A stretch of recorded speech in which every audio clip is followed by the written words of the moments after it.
Hello, this is Benedict from Userlist, and today I want to show you how to use array filtering in Userlist. So let's dive in. Let's assume your application tracks what features your users are using in your application.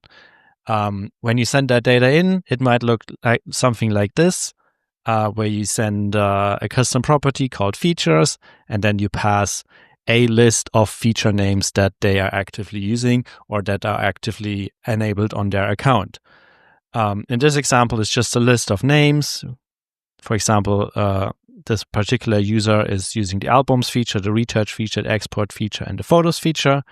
And you use that payload to send it to our API or use one of our integrations to send that data into Userlist. Once it's in there, you can create filters and segments or logic based on that data. Let's do a filter, for example.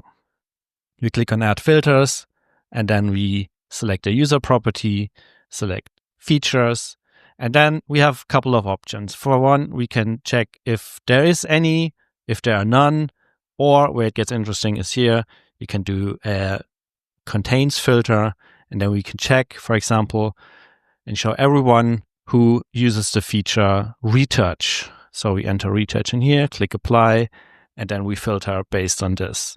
You can obviously also do the inverse, filter by everyone who's not using that feature or who hasn't that feature enabled, and will still work. So all of this is pretty straightforward with lists of strings, basically. But Userlist also allows you to filter on objects. So let's look at a different payload. Let's assume you also send a list of integrations everyone is using. And that might be more advanced. For example, you have a name of the integration and maybe a state. So it's either active or disabled or maybe in an error state. So the payload code looks something like this. Instead of just a list of feature names, it's a list of integration options.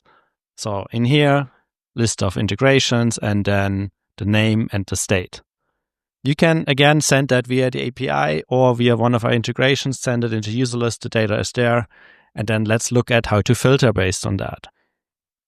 So instead of features, we go for integrations, and again, use the contains filter, and now you can already see the UI looks a little bit different. Now you have more options because you're dealing with more complex objects. The default filter is basically something like, is there an object inside that just has any value? So is there actually an object in the list?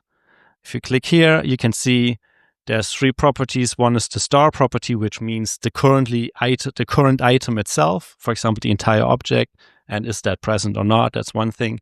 Or we can also check based on properties inside that object. For example, we can see everyone who uses the Stripe integration. So we have integration contains where the object's name equals Stripe, and we run it and get a list of everyone who's using that particular feature. So what's interesting about this is the conditions in this block in here are evaluated on each individual item one by one. So if you combine them with something else in here, for example, we also check that the state is active.